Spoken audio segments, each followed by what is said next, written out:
Hello. तो अभी मैं आपको बताने जा रही हूँ ब्रूज़ ये क्या होता है। आपने तो सुना होगा इसके बारे में, तो मैं आपको बताती हूँ। ये ब्रूज़ ब्रूज़ क्या है? ये इंजरी होती है किसके थ्रू? जब अपन किसी ब्लंट ऑब्जेक्ट से क्या डैमेज होता है, हमारा ब्लड वेसल्स रहेगा वो डैमेज हो जाएगा। किसी सॉफ्ट टिश्यू का भी डैमेज हो सकता है, एपिडर्मिस का भी डैमेज होता है, ठीक है। तो अपन इसको क्या बोलते हैं? ब्रूज बोलते हैं। ये क्या है, आपका एपिडर्मिस डैमेज नहीं होगा, लेकिन अंदर के ब्लड वेसल्स डैमेज हो जाएंगे।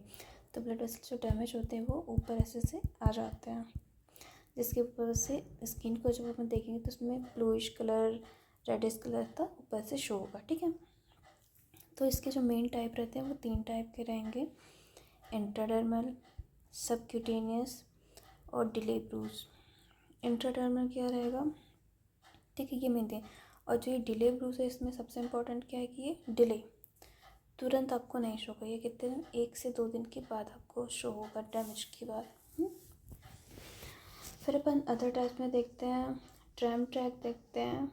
ट्रैम ट्रैक ब्रूज ये बहुत इसमें अपन कोई इसका इम्पैक्ट कैसे, कोई लाठी या रॉड, जैसे कोई सिलेंड्रिकल लॉग है ना, ब्लंट है, और उससे जब अपन ऐसे इम्पैक्ट हो रहा है स्किन पे, है ना, जैसे ये लाठी है तो ये स्किन पे पड़ रहा है यहाँ पे, तो क्या कर रहा है, ये जो ब्रूज का फॉर्मेशन हो रहा है, ये क्या हो रहा है, उसके ऐसे साइड साइड पे हो रहा है। बीच का स्किन नॉर्मल है, होगा भी तो उसमें बहुत कम कुछ होता है, ऐसा दिखेगा आपको, एब्रेजन वगैरह दिख जाएगा, लेकिन मेन जो ऐसा ये लाइन सा दिख रहा है इसका, ये तो ये ब्रूज दिखता है। जैसे इस डायग्राम में देखो, किसी सिलेंड्रिकल लाठी या रॉड से ऐसे मार पड़ी होगी इसको यहाँ पे, तो क्या कर रहा है, इसके ये साइड साइड पे ये आपको ब्लूइश शो कर रहा है। कौन सा कलर का? ब्लूइश कलर का दिख रहा है इस पर, ठीक है। फिर नेक्स्ट है आपका 6 पेनी ब्रूज। इसमें क्या होता है, बहुत स्मॉल साइज़ के ब्रूज शो होते हैं। ये आपको किस में दिखने लग जाएगा? एक तो मैनुअल स्ट्रैंगुलेशन में दिखने को मिल जाएगा आपको, मैंने पहले भी बता चुके हैं आपको। और एक होता है BBS, क्या ये? Battled baby syndrome. इसमें क्या होता है, जो साइकोटिक पेरेंट्स होते हैं ना, किसी बच्चे को, थोड़ा साइको है बच्चा, तो मम्मी पापा क्या करते हैं, उसे मारते हैं। तो उसमें एक से ज़्यादा, हाँ, मोर देन 1 आपको उसमें क्या मिलेगा, ब्रूसेस मिलेंगे, ठीक है। और ये ब्रूसेस का जो एज रहेगा वो डिफरेंट डिफरेंट एज रहेंगे, ये उन्हें मिलता है, ठीक है। फिर थर्ड देखते हैं अपन एक्टोपिक ब्रूज, या फिर जिसे परकुलेटेड ब्रूज बोल सकते हैं, या फिर माइग्रेटरी ब्रूज बोलेंगे। एक्टोपिक वन समझते हैं क्या? सपोज़ आपको चोट किसी जगह लगी है और जो उसका ब्रूज फॉर्मेशन हो रहा है वो कहीं और पे हो रहा है। तो अगर फॉर एग्जांपल अपन देख सकते हैं आपका इंटीरियर क्रेनियल फोसा, अगर इंटीरियर क्रेनियल फोसा में कोई चोट लगता है आपको, या फिर कुछ डैमेज होता है, लेकिन ड्यू टू ग्रेविटी, किसके थ्रू? ग्रेविटी की थ्रू जो आपका ब्रूज है वहाँ कहाँ पे आपको शो करेगा? अराउंड द आई, जैसे अपन पेंड आई भी बोल सकते हैं। फिर उसके बाद आप देखते हैं, अगर मिडिल, जो आपका मिडिल क्रेनियल फोसा है, ठीक है, उसमें अगर डैमेज हो रहा है आपका, उसमें, है ना, तो उसका ब्रूज आपको कहाँ पे दिखने लगेगा? ओवर द मैस्टॉइड, तो उसको अपन बैटल साइन बोलते हैं। ये आपका ईयर है, ईयर के पीछे वाले रीजन पे आपको ये दिखेगा। फिर अगर अपन का जो किसी इंटरनल ऑर्गन का ब्रूज होता है उसे अपन क्या कहते हैं? कंट्यूजन, ठीक है। कंट्यूजन अगर आपके सेरिब्रल पे होगा, सेरिब्रल पे कंट्यूजन होगा तो कहाँ पे शो होगा? जो ऊपर का सरफेस रहेगा ऐसे वहीं पे शो करेगा, तो हाँ, आपकी गायरी वाले रीजन पे शो करेगा, ठीक है। अब अपन एज ऑफ ब्रूज देखते हैं, ठीक है। ये अकॉर्डिंग टू कलर अपन को पता चलेगा, red, blue, brown, black, green, yellow, ऐसा होता है, ठीक है। तो इनिशियली अपन देखते हैं कि अगर वो रेड कलर का है, ठीक है, तो रेड कलर क्या शो कर रहा है कि लेस देन 3 आवर्स का रहेगा। और ये रेडिश क्यों दिखेगा? उस समय वो ऑक्सीहीमोग्लोबिन है, सपोज ये आपका ब्लड वेसल से रप्चर हुआ, तो इनिशियली जो ब्लड दिखेगा वो क्या रहेगा? आपका ऑक्सी हीमोग्लोबिन रहेगा, ठीक है। तो वो रेडिश शो करेगा लेस देन 3 आवर्स में।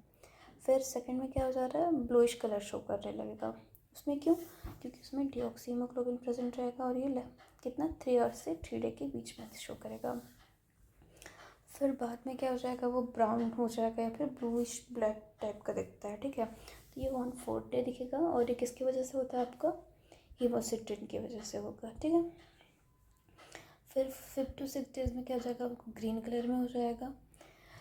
वो किसकी वजह से होगा, बिलीवर्डिन की वजह से होगा। देन येलो कलर शो करेगा। येलो कलर कब शो करता है, 7 से 12 दिन के बीच में, और ये क्या हो जाता है, बिलीरुबिन हो जाता है। सॉरी, बिलीरुबिन की वजह से येलो कलर का शो होता है ये, ठीक है। तो मीन्स कितना में उसे हील करने में कितना टाइम लग रहा है, 2 वीक टाइम लग रहा है। अच्छा, इससे पहले अपन 1 वीक पढ़े थे कि 1 वीक में क्या था जो हील हो जा रहा था, तो वो क्या था, अपना एब्रेशन था, ठीक है।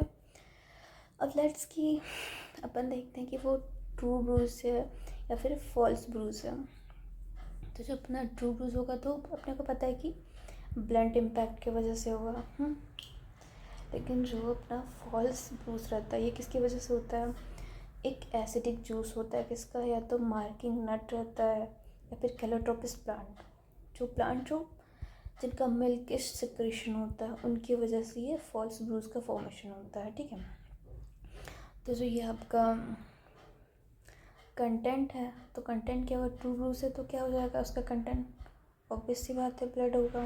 लेकिन जो आपका ये फॉल्स ब्रूज होगा उसके अंदर क्या रहता है, एसिडिक सीरम प्रेजेंट रहता है, ठीक है।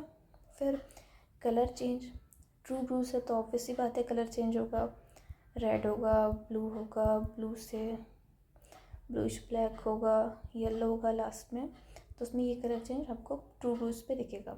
लेकिन फॉल्स ब्रूज पे नहीं दिखेगा, एसिडिक सीरम में कोई कलर चेंज नहीं होता है यहाँ पे, ठीक है। देन अपन देखते हैं कि जो उसका मार्जिन है और जो है और उसका लोकेशन कहाँ पे होगा।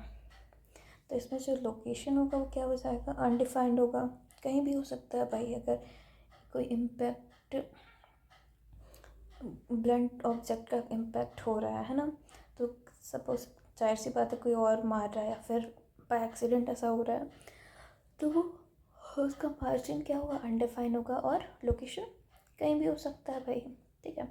लेकिन अगर फॉल से ब्रूस है तो जाहिर सी बात है अपन खुद से करेंगे, मतलब मोस्ट कॉमन तो ये कि खुद से करेंगे किसी और से कराने की बजाय, तो उसमें क्या हो जाएगा, वो डिफाइंड होगा और ऑल एक्सेसिबल एरिया पे प्रेजेंट रहेगा, ठीक है।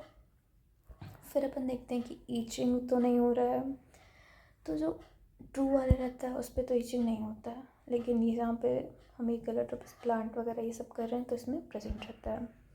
फिर अपन रेडनेस एंड इन्फ्लामेशन देखेंगे, तो जो रेडनेस और इन्फ्लामेशन है ये प्रेजेंट रहेगा, इसमें भी प्रेजेंट रहेगा, लेकिन यहाँ पे जो ब्रूस एरिया है उसी के ऊपर रहेगा, बट इस पर क्या हो जाता है, सराउंडिंग एरिया पे प्रेजेंट रहता है। नाउ अपन देखते हैं कि एंटीमॉर्टम है या फिर पोस्टमॉर्टम ब्रूस है, उससे अपन कैसे डिफ्रेंशिएट करेंगे, ठीक है। तो इसमें अपन सबसे पहले टाइम देखते हैं, टाइम ऑफ फॉर्मेशन। तो एंटीमॉर्टम में तो जाहिर सी बात है लिविंग में ही होगा, ठीक है। पोस्टमॉर्टम ब्रूस है तो क्या रहेगा, वो 2 से 3 घंटे के बाद सोमेटिक डेथ में शो होगा, ठीक है। फिर एंटीमॉर्टम मेथड में क्या, कलर चेंज ऑब्वियसली प्रेजेंट रहेगा, और जो तुम्हारा पोस्टमॉर्टम ब्रूस रहता है उसमें एब्सेंट रहेगा, या तो अगर एब्सेंट नहीं रहा, फिर भी ऐसा दिख रहा है कुछ कलर चेंज, तो वो और डल होके ब्लूइश में कन्वर्ट हो जाएगा। फिर स्वेलिंग देखते हैं हम, तो स्वेलिंग एंटीमॉर्टम में प्रेजेंट रहता है, पोस्टमॉर्टम में एब्सेंट रहता है। फिर टिश्यू अंडरलाइंग ब्रूज, मतलब जो तुम्हारा ब्रूज है उसके नीचे के टिश्यू कैसे रहेंगे लीविंग में, तो उसमें क्या हुआ है कि तुम्हारा ब्लड वेसल से ब्लड वेसल्स रप्चर हुआ है, ब्लड निकल के आएगा यहाँ पे, तो जो आसपास के सेल रहेंगे, टिश्यू रहेंगे, उसमें ये उसको उन्हें क्या करेगा, स्टेन कर देगा, ठीक है। और जब अपन उसको डिकलराइज करेंगे, वाटर से वॉश करेंगे, तो वो रेजिस्ट करेगा डिकलराइजेशन, ठीक है। पर जो तुम्हारा पोस्टमॉर्टम ब्रूज है उसमें क्या होता है, एक्चुअल में मरने के बाद हुआ है, ब्लड वेसल्स तुम्हारे रप्चर नहीं हुए हैं, ठीक है। तो यहाँ पे के सेल में कुछ कलरिंग आया ही नहीं है, तो स्टेन एब्सेंट रहेगा, ठीक है। फिर वही ब्लड कलेक्शन देखेंगे, तो ब्लड कलेक्शन इसमें क्या रहेगा, outside of the vessels present रहेगा, लेकिन इसमें वेसल्स के अंदर रहेगा, वेसल्स के बाहर नहीं प्रेजेंट रहता है। यहाँ पे वही साइड कहीं भी हो सकता है, जहाँ किसी ने पीट दिया, लगा दिया चोट, कहीं भी हो सकता है। लेकिन जो जनरली जो अब जो मर चुका है उसको कोई मारेगा तो और नहीं, पर जाहिर सी बात है कि हम बॉडी को एक जगह से दूसरी जगह लेके जा रहे हैं, तो जो आपका इंडिपेंडेंट पार्ट रहेगा, है ना, जैसे बॉडी टच रहेगा या फिर वो कोई जॉइंट्स रहेंगे, है ना, नी जॉइंट हो गया, एल्बो जॉइंट हो गया, तो इस जगह पे जो आपका ब्रूज रहेगा वो सबसे ज़्यादा देखने को मिलेगा। फिर जब अपन प्रेस करेंगे तो इसमें क्या होता है, ब्लैंचिंग रहेगा वो एब्सेंट रहेगा, ठीक है। लेकिन जो इसमें जो पीएमएस वाले पे, पोस्टमार्टम वाले पे, इसमें प्रेजेंट रहता है ब्लैंचिंग। फिर इंसिजन जब करेंगे, है ना, कि सपोज एपिडर्मिस है, एपिडर्मिस ये इधर एपिडर्मिस है, तो इसको इंसाइज किया तो यहाँ जो सबक्यूटेनियस टिश्यू है ये क्या रहेगा, आपका स्टेन्ड रहेगा ब्लड से, क्योंकि इधर पे तो ये ब्लड वेसल रप्चर हुआ तो इधर पे स्टेन्ड होगा ना आरबीसी की वजह से, तो जो subcutaneous tissue stained with blood, ठीक है। जबकि जब अपन पोस्टमार्टम में करेंगे तो उसमें कोई भी स्टेन प्रेजेंट नहीं रहेगा, क्योंकि ब्लड कहाँ है, वेसल्स के अंदर है। फिर जब अपन माइक्रोस्कोप पे चेक करेंगे, है ना, माइक्रोस्कोप पे देखेंगे एपिडर्मिस के अंदर के पार्ट को, तो उसमें क्या रहेगा, आरबीसी आपका प्रेजेंट रहेगा आउटसाइड पे वेसल्स के, लेकिन इसमें ब्लड वेसल्स के अंदर है तो नहीं दिखेगा। तो ये इतना नॉर्मल चेंज हो गया। एक बार क्विक रिवाइज करते हैं हम क्या पढ़ रहे हैं, ब्रूज, ठीक है। किसकी वजह से होता है ये, एपिडर्मिस या फिर सॉफ्ट टिश्यू, क्या क्या होता है, जो ब्लड वेसल्स रहता है वो डैमेज हो जाता है, ठीक है। ब्लड वेसल्स डैमेज हुआ, फिर इसके मेन 3 टाइप है, intradermal, subcutaneous, okay, and third is delay. उसके अलावा और अदर्स टाइप्स में क्या हो जाएंगे, एक का क्या है, टर्म ट्रैक है। टर्म ट्रैक कैसा होता है,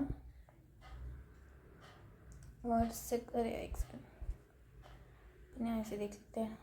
टर्म ट्रैक है, इसमें क्या होता है, किसी सिलेंड्रिकल ऑब्जेक्ट से, लाठी या रॉड से पड़ रहा है तो बीच का स्किन तो नॉर्मल रहेगा, लेकिन साइड पे से उसके पेरीफेरी पे आपका ब्रूज शो होगा, तो ये क्या हो जाएगा, ट्रम ट्रैक। सेकंड है 6 पेनी ब्रूज, इसमें क्या होगा, स्मॉल साइज़ के ब्रूसेस प्रेजेंट रहते हैं, ठीक है।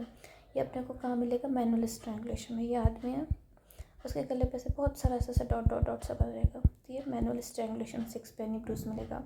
फिर थर्ड क्या था, टॉपिक था, जहाँ चोट लगा है उस जगह को छोड़ के कहीं और पे।